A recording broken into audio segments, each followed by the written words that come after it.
అందరికీ good morning అండి. నాది పెదగోరపాడు కాన్స్టిట్యూషన్, గుంటూరు జిల్లా. ప్రస్తుతం నేను బెంగళూరులో జాబ్ చేసుకుంటున్నాను. గత వారం నుంచి ఈ మీడియాలో వస్తున్నటువంటి వీడియోలు అగెన్స్ట్ రేవంత్ రెడ్డి గారి గురించి వింటూ ఉన్నాను.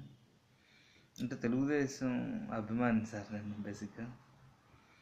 అట్లాగని వేరే వాళ్ళ మీద నా ఫీలింగ్స్ చూపించాలని కాదు, ఎవరి ఫీలింగ్స్ వాళ్ళకు ఉంటాయి కదండి. అలానే నా ఫీలింగ్ నాది. మా ప్రాంతంలో ఉండే ప్రాబ్లమ్స్ని బట్టో, నాకుండే ఫీలింగ్స్ని బట్టో, మేము ఫేస్ చేసినటువంటి ప్రాబ్లమ్స్ని బట్టి ఎవరి పార్టీలో వాళ్ళకు ఉంటాయి సార్. అట్లాగని అందరూ ఒక పార్టీకి ఉండాలని అనుకునేవాళ్ళు సార్. ఒకటండి, ఈరోజు నేను కొన్ని విషయాల గురించి చర్చించి తెలుసుకున్నాను. మీ అందరికీ తెలియజేసుకోవాలనుకుంటున్నాను నా ఫీలింగ్స్. ఒకటి పొత్తు టీఆర్ఎస్ అండి, 2 రేవంత్ రెడ్డి గారి కేసు, 3 రేవంత్ రెడ్డి గారి పార్టీ మారితే, 2 4 రేవంత్ రెడ్డి గారు కాంగ్రెస్లోకి వెళ్తున్నారా లేదా. ఓకే, మొదటిదండి పొత్తు టీఆర్ఎస్తో టీడీపీ పెట్టుకుని కాడికి టీఆర్ఎస్ మెయిన్ ఎవరండి? టీఆర్ఎస్కి టీఆర్ఎస్ ఫస్ట్ ఎవరి మీద కాన్సన్ట్రేట్ చేసిందండి? టీఆర్ఎస్ ఆవిర్భవించిన కాడి నుంచి టీడీపీ నాశనం కోసం కాదండి. అంటే ఈ వీడియో ఒక టీఆర్ఎస్ వాళ్ళకు వ్యతిరేకంగానో టీడీపీ వాళ్ళకు వ్యతిరేకంగానో కాదండి. నా ఫీలింగ్స్ నావండి, మీ ఫీలింగ్స్ని. మీ ప్రాంతంలో ఉండే ప్రాబ్లమ్స్ మీకు ఉండేయండి, నా ప్రాంతంలో ఉండే ప్రాబ్లమ్స్ మాకు ఉంటాయి sir. According to that we will support our wish. 2 అండి, నిన్న ఈయన మోత్కుపల్లి నరసింహులు గారు మాట్లాడతారు, తెలంగాణలో టీడీపీ ఎక్కడ ఉంది? 50% 40% ఉండేది, 30 నుంచి 10కి వచ్చేసింది, ఇప్పుడు అసలు ఏముందని. ఏమి లేకపోతే మీరు ఏ పార్టీలో ఉన్నారు ముందు అది డిసైడ్ చేయండి. దయాకర్ రావు గారు అన్నారు అలాగే, రేవంత్ రెడ్డి తప్ప టీడీపీలో ఎవరున్నారు అని. దానికి మోత్కుపల్లి గారు ఏం సమాధానం చెప్తారో. సమాధానం చెప్పాల్సిన పని లేదండి, లేకపోతే నేనేదో మిమ్మల్ని సమాధానం చెప్పనని రిక్వెస్ట్ చేయట్లేదు. మీ మనసును మీరు ప్రశ్నించుకోండి. మోత్కుపల్లి గారు, దయాకర్ రావు గారు ఎందుకు ఆ మాట అన్నారు? ఏమండి, కాంగ్రెస్ ఒక పెద్ద పార్టీ అండి, మహాసముద్రం అండి. ఒక చిన్న సైజు ఎమ్మెల్యే వైపు అలా చూడదండి, ఎంత కొంత ఉంటేనే చూస్తుందండి. అది నేను ఎవరినానని మీకు గురించి తెలుసండి. 2 కేసీఆర్ గారు ఒకప్పుడు మమ్మల్ని ఆంధ్ర సన్నాసులు, దద్దమ్మలు, దేవినేని ఉమా గారిని వాడు మగానా ఆడానా అని కూడా కమెంట్ చేశారు, మర్చిపోయారండి. మన పార్టీయే కదండి, తెలుగుదేశం పార్టీయే కదా, మినిస్టర్ కదా ప్రజెంట్. యనమల రామకృష్ణ గారు కేసీఆర్ గారు ఆంధ్ర వస్తే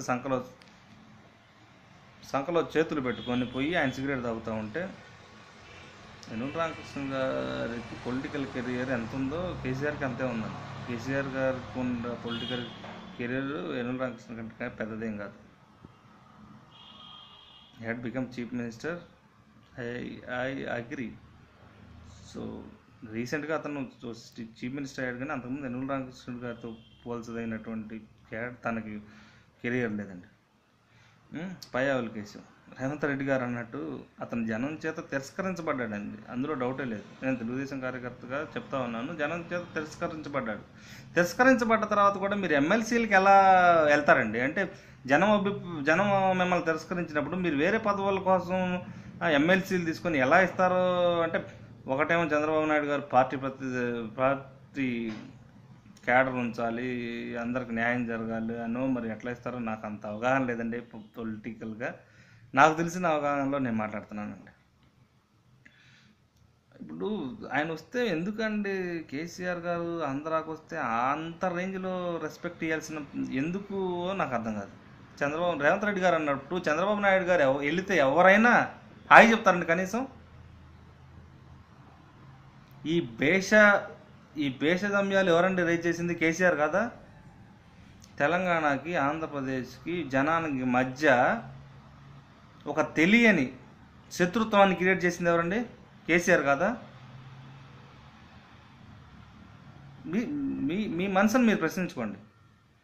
ఏమంటే రేవంత్ రెడ్డి గారు తెలుగుదేశాన్ని చాలామంది కోకటి వేళ్లతో పెగిలించాలని చూశారండి. ఒక చీఫ్ మినిస్టర్, ఒక ఎక్స్ చీఫ్ మినిస్టర్ తెలుగుదేశాన్ని నేను కోకటి వేళ్లతో పికిలించేస్తాను, బొంద పెడతాను అన్నాడు. ఆ తర్వాత ఏమైందో అది మీకు అందరికీ తెలుసు. అంటే నా నోటికి వచ్చి నేను మాట్లాడలేదండి, వీడియో క్లిప్స్ ఉంటాయి యూట్యూబ్లో చూడండి.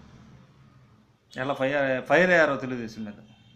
ఏమండి, ఒక మనిషి మీద ఫైర్ అవ్వచ్చు అతను ఏదైనా విషయం చేస్తాడు, కానీ ఒక పార్టీ మీద మనం అలా ఎట్లా ఫైర్ అవుతామంటే అందులో ఒక మంచి ఉంటుంది, చెడు ఉంటుంది, అన్నీ ఉంటాయండి. ఎందుకంటే రకరకాల జనాలు ఉంటారు, రకరకాల వర్గాలు ఉంటారు, రకరకాల కమ్యూనిటీలు ఉంటారు, అందరూ ఉంటారండి. ఇంకోటి, వీరు రేవంత్ రెడ్డి గారికి ఎంత ఫాలోయింగ్ ఉందో అందరికీ తెలుసండి. ఈరోజు తెలంగాణలో అంటే నా అభిప్రాయం అండి, కేసీఆర్ తర్వాత అంత మాస్ పుల్లర్ ఎవరయ్యా అంటే రేవంత్ రెడ్డి కాదండి. రేవంత్ రెడ్డి తన బిడ్డ కోసం, తన భార్య కోసం, తన ఫ్యామిలీ ప్రాబ్లమ్స్ కోసం పార్టీని భుజస్కంధాల మీద నడిపించట్లేదు సార్. కొంతకాలం నుంచి ఎంత ఫైట్ చేస్తున్నాడు సార్, ఎంత ఫైట్ ప్రతి ఒక్కరికి తెలుసండి. ఒక మనిషిని నువ్వు అప్రిషియేట్ చేయకపోవచ్చు కదండి, కానండి ఒక మనిషిని మనం డిమోటివేట్ చేయకూడదండి. చేతనైతే హెల్ప్ చేయి, చేత కాకపోతే చేతులు ముడుచుకొని కూర్చో. టీఆర్ఎస్తో పొత్తు పెట్టుకుంటే రాజ్యసభలు వస్తాయో, ఎమ్మెల్సీలు వస్తాయో,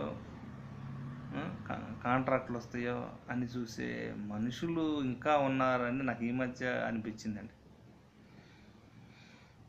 ఏమండి, జాబులు చేస్తున్నాం బెంగళూరులో అంటే మీకు అంటే నేను ఏదో గొప్ప అని చెప్పట్లేదు. రకరకాల స్టేట్ల నుంచి వస్తుంటాం, రకరకాల విషయాల గురించి కూలంకుషంగా డిబేట్ చేస్తుంటాం. అప్పుడప్పుడు ఏదో ఎట్లా ఉంది మీ స్టేట్లో, మా స్టేట్లో ఎలా ఉందని.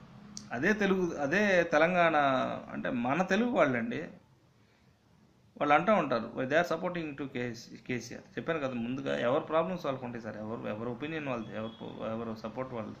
ఒక మనిషి వల్ల మన ఎంటైర్ టీఆర్ఎస్ వాళ్ళు ఇది అనలేము. కేసీఆర్ అంటే కొంతమందికి ఇది ఉండొచ్చు, కొంతమందికి బ్యాడ్గా ఉండొచ్చు, గుడ్గా ఉండొచ్చు. వాళ్ళు అంటుంటారండి, మన తెలంగాణ ప్రాంతం వాళ్ళు, తెలంగాణలో ఒక కేసీఆర్కి వ్యతిరేకి అని మాత్రమే కొంత పర్సంటేజ్ రేవంత్ రెడ్డికి వ్యతిరేకంగా తయారైంది, కానీ otherwise he is such a great leader అండి, వాయిస్ ఉన్న లీడర్ అండి. తెలంగాణలో టీడీపీని భూస్థాపితం చేయాలని ఒక ఎక్స్ చీఫ్ మినిస్టర్ ట్రై చేశారు. ఆ తర్వాత ఇప్పుడు ప్రజెంట్ కేసీఆర్ ఎలా ట్రై చేశాడో మీ అందరూ తెలిసిందే సార్. ఆయన వర్క్ అయిపోయింది, ఆల్మోస్ట్ స్ట్రాంగ్ అయినట్టు ఫీల్ అయ్యారో మరి ఎట్లయిందో. తెలుగుదేశాన్ని క్యాడర్ని ఎవరు కోకటి వేళ్లతో పికించలేరండి. చంద్రబాబు నాయుడు గారు క్యాడర్ని అలా స్ప్రెడ్ చేశారు. ఎంతో నా ఫీలింగ్ ఏంటంటే తెలుగుదేశానికి ఏదో తెలియని ఏదో ఉంది అని నా ఫీలింగ్ అండి. ఎందుకంటే 10 సంవత్సరాలు గవర్నమెంట్ లేకపోయినా కూడా మాకు సార్, ఇప్పుడు మోత్కుపల్లి గారు నేను అన్నట్లుగా ఎక్కడుంది పార్టీ అది ఇదంటే రేవంత్ రెడ్డి గారు ఫాలోయింగ్ చూడండి సార్, పార్టీ ఎక్కడుందో కనిపిస్తుంది. రేవంత్ రెడ్డి గారు ఒక సభకు వెళ్ళినప్పుడు అతను మాట్లాడుతుంటే క్రౌడ్ ఎంత సైలెంట్గా ఉంటుందో ఆ సైలెన్స్ చెప్తుంది సార్ అతను ఎంత టాకటివ్. సార్ మాట్లాడటం అంటే నోరు ఉంది కదా అని మాట్లాడటం కాదు సార్, సబ్జెక్ట్ మీద అవగాహన ఉండాలి. మనం అడిగే ప్రశ్న ఎదుటివారికి ఇతను రేజ్ చేసింది కరెక్ట్ ఏమో, నేను రెస్పాండ్ అవ్వకపోతే ఇది నిజంగా ప్రజల్లోకి వెళ్తుంది, రెస్పాండ్ అవ్వాలని కాదు కానీ దానికి సమాధానం ఇవ్వాలి సార్. ఇప్పుడు పార్టీ మారితే రేవంత్ రెడ్డి గారికి ఎప్పుడో మినిస్టర్ వచ్చేది అనేది నా బలమైన నమ్మకం అండి. ఎవరు తలసాని తుమ్మల కంటే అది మీకు తెలియదండి. ఈ వీడియో చేసే ప్రతి వ్యూవర్కి తెలుసు, రేవంత్ రెడ్డి పార్టీ మారితే ఎప్పుడో రెడ్ కార్పెట్ వేసి మినిస్టర్ ఇచ్చేవాళ్ళు. అలాంటిది కాంగ్రెస్ పార్టీ అతని వైపు చూస్తుందంటే ఇంకోటండి, ఏ ప్రాంతంలో ఉండే ఫీలింగ్స్, ఏ ప్రాంతంలో ఉండే ప్రాబ్లమ్స్ ఆ ప్రాంతంలో ఉంటాయండి. తెలుగుదేశం ఆంధ్రాలో ఉండే ప్రాబ్లమ్స్ ఆంధ్రాలో ఉంటాయి. ఆంధ్రాలో తెలుగుదేశం కార్యకర్తలు కానీ ఆంధ్ర వాళ్ళు కానీ కాంగ్రెస్ని కంప్లీట్గా రిఫ్యూజ్ చేశారు. కానీ తెలంగాణలో అలా కాదు. సో మా ఇంట్లో నా ప్రాబ్లమ్స్ ఉన్నాయి కదా అని అదే ప్రాబ్లమ్స్ మీ ఇంట్లో రుద్దలేను కదండి. ఆంధ్ర రాష్ట్రంలో ఉన్న ప్రాబ్లమ్స్ ఆంధ్ర రాష్ట్రంలో దాన్ని రెక్టిఫై చేసుకోవడానికి ఉన్న సొల్యూషన్స్ను దాన్ని బట్టి ముందుకు సాగుతారు. అలా సాగుతున్నాం కదండి, తెలంగాణలో అలా సాగమనలేం కదండి. అంటే ఇక్కడ నేను తెలుగుదేశాన్ని కాంగ్రెస్తోనే పొత్తు పెట్టుకోమని అడగట్లేదండి, అని చెప్పట్లేదండి. ఆ ప్రాంతంలో ఉండే ఉన్నటువంటి రాజకీయ పరిస్థితులకు అనుగుణంగా పార్టీ క్యాడర్ పెరిగే విధానికి అనుగుణంగా డెసిషన్స్ తీసుకోవాలి కానండి. మనకు పార్టీలు ఒక పార్టీతో క్లబ్ చేస్తే నాకు మినిస్టర్ వచ్చింది, నాకు రాజ్యసభ వచ్చింది, ఆ పార్టీతో చేస్తే నాకు ఇది వచ్చింది. ఏమంటే రేవంత్ రెడ్డి గారి యూట్యూబ్ ఫాలోయింగ్స్ చూడండి. రేవంత్ రెడ్డి గారు తప్పు చేశారండి, కాదన్న. అలాగని రేవంత్ రెడ్డి గారు తప్పు చేశారు కదా అని సపోర్ట్ ఎందుకు చేస్తున్నానంటే దేవుళ్ళే తప్పు చేశారని నా ఫీలింగ్ అండి. తన సొంత పని కోసం తను తప్పు చేయలేదు. రేవంత్ రెడ్డి గారు, చంద్రబాబు నాయుడు గారు విదేశాల్లో ఉన్నప్పుడు పార్టీ మారాలంటే రాత్రికి పెద్ద విషయం కాదు, అందరికీ తెలిసింది. తను వచ్చిన ప్లాట్ఫామ్ని మర్చిపోకుండా చంద్రబాబు నాయుడు గారు వచ్చిన తర్వాత నేను మాట్లాడి ఎంతమంది పోయారండి? 10+ ఎమ్మెల్యేస్ పోయారు. ఎవరైనా అట్లా మాట్లాడిపోయారండి? గొప్పలు ఒక లీడర్ అధినాయకుడి కోసం తను వచ్చిన తర్వాత మాట్లాడి నేను అందరికీ చెప్తాను, తనకు వివరంగా చెప్తాను అన్నాడు. కానీ మీలాగా కాకి కోతలు మీడియాల ముందుకు వెళ్ళలేదండి. ఎంతో కొంత తెలంగాణలో మోత్కుపల్లి గుర్తుంచుకున్నారు జనం ప్రజెంట్ అంటే రేవంత్ రెడ్డి తెలుగుదేశంలో ఉన్నాడనే భాగం, అది గుర్తుంచుకోండి అన్నమాట. రేవంత్ రెడ్డి ఎందుకంటే రేవంత్ రెడ్డిలో ఉన్న కసి తెలుగుదేశాన్ని తిరిగి అందలం ఎక్కించాలేమో, తెలుగుదేశం కార్యకర్తలు కాళ్ళు రెగలేసుకొని తిరగాలేమో,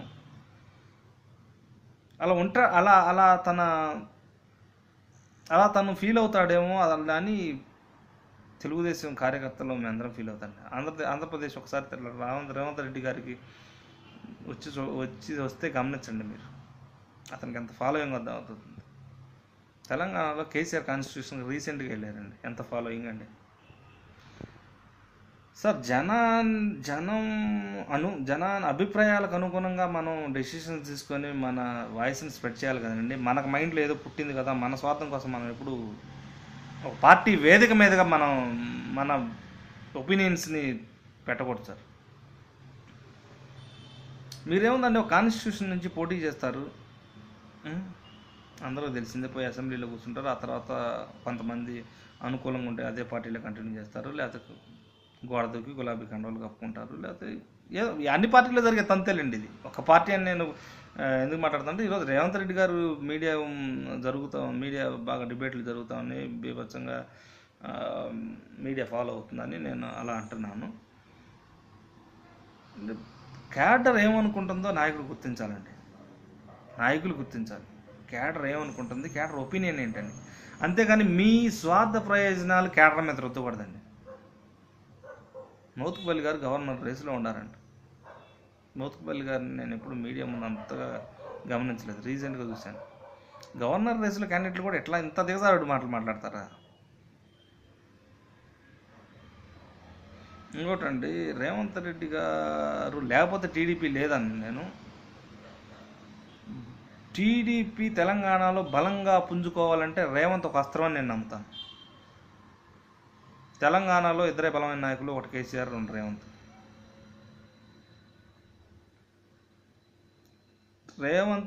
తెలుగుదేశంలో తెలంగాణలో తెలుగుదేశం పుంజుకోవాలంటే రేవంత్ మనతో ఉండాలనేది నా బలమైన ఫీలింగ్ అండి. అది అలాంటి వ్యక్తిని దయచేసి దూరం పెట్టడానికి ట్రై చేయకండి. ఎందుకంటే ఆంధ్రా నుంచి కూడా రేవంత్ మా పార్టీలో ఉండాలి, మన ఫ్యామిలీ మెంబర్గా ఉండాలని అనుకునే వాళ్ళం సార్. దయచేసి మంచి నాయకుల్ని పీపుల్ పుల్లర్స్ని పార్టీ నుంచి మనకు గుర్తింపు రావాలనుకోవటం వేరు సార్, ఉండాలి సార్ అది కూడా. కానీ మనకంటే ఒక గుర్తింపు ఉన్న క్యాండిడేట్ని మనం ఫాలో అయ్యి సపోర్ట్ ఇవ్వండి సార్, మనల్ని ఎక్కడికో తీసుకుపోతాడు. అంతేగాని మనకంటే ముందున్నాడు, మన దాంట్లో అతను తొక్కేసి నేను ముందాలనుకుంటే అతను మనం ఎవరు వెళ్ళం సార్, పక్క అమ్మటోడు వెళ్తాడు. రేవంత్ రెడ్డి కొంచెం సపోర్ట్ చేయండి సార్, మన అందరిని కాలు రగరేసుకునేటట్లుగా తిప్పేస్తాడు, చేస్తాడు. కొంత టైం పట్టొచ్చండి, ఎందుకంటే తెలుగుదేశం తెలంగాణలో కూడా ఓవర్ నైట్లో దిగిపోలు తగ్గుతారా లేదండి.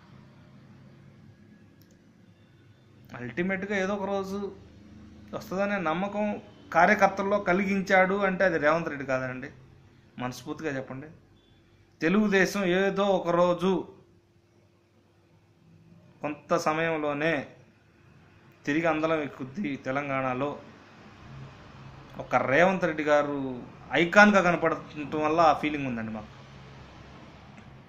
అప్పుడప్పుడు ఫీల్ అవుతామండి, రేవంత్ రెడ్డి గారు ఆంధ్రాలో పుట్టుంటే ఈ పాప అంత ప్రాబ్లమ్స్ ఫేస్ చేసేవాడే కాదేమో, తనకుండా నాలెడ్జ్కి తనకుండా అవగాహనకి ఆంధ్రాలో ఉండుంటే చిన్న సపోర్ట్ ఉంటే ఎట్లా ఉండేవాళ్ళు అని.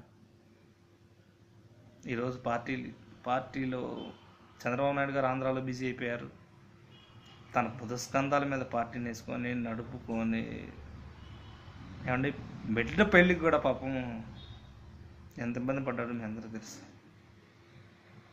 తను ఏదో కొంతమంది లంచాలు తీసుకునే వాళ్ళ ఏదో చేసి పాపం జైలుకి పోలేదండి. చిన్న పొరపాటు జరిగింది, తప్పు ఎవరు తెలిసినా తప్పే అండి, తెలుసో తెలియకో చేశాడు అనేది నా ఫీలింగ్. అందువల్లే నేను రేవంత్ రెడ్డి గారు అలా జరిగినా నేను రేవంత్ రెడ్డి గారి సపోర్టర్గా ఉంటానండి.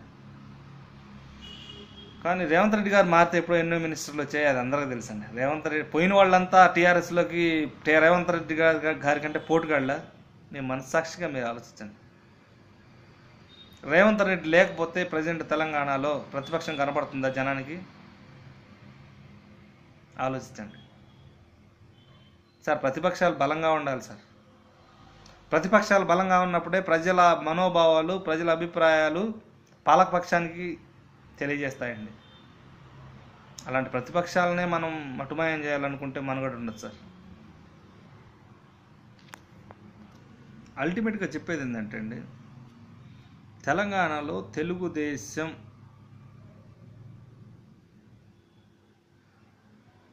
ఒక మనిషి పోతున్నప్పుడు ఆ మనిషిని గుర్తించడం వేరండి, ఆ మనిషి వెనక ఉన్న వర్గాన్ని గుర్తించడం వేరండి. అంటే కాస్ట్ గురించి మాట్లాడట్లేదు. రేవంత్ రెడ్డి గారు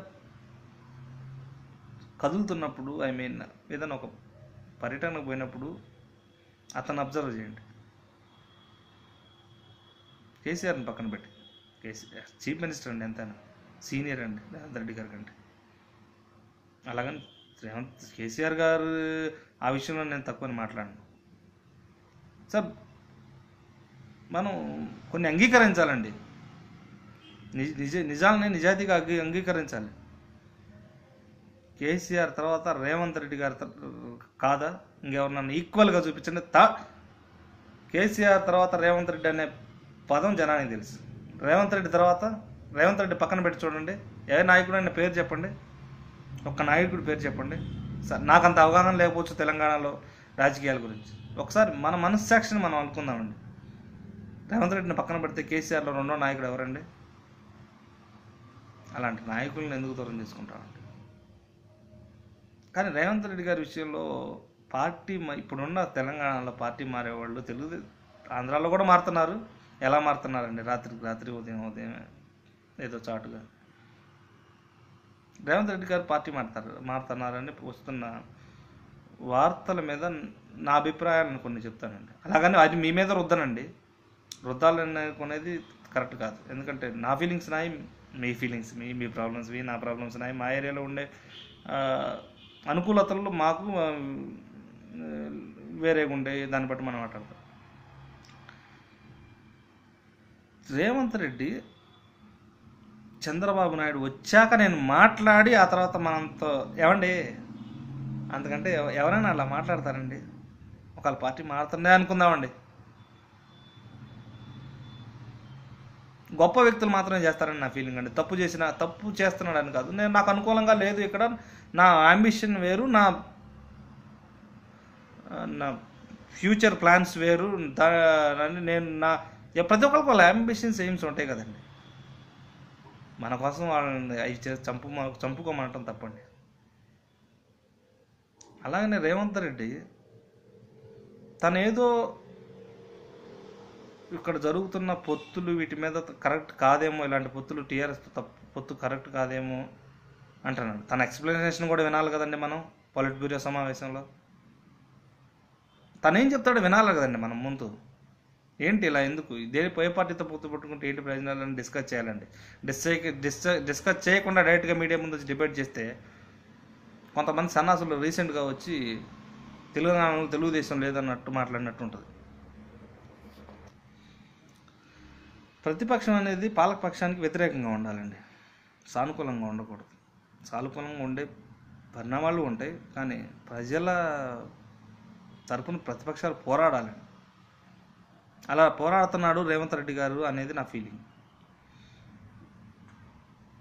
ఇంకోటి, అందరం కలిసి రేవంత్ రెడ్డి గారిని టీడీపీలో ఉండాలని కోరుకుంటూ మన ప్రయత్నం మనం చేద్దాం, ఉంటారని ఆశిద్దాం. తెలంగాణలో తెలుగుదేశం బలంగా పుంజుకోవడానికి అనుకూల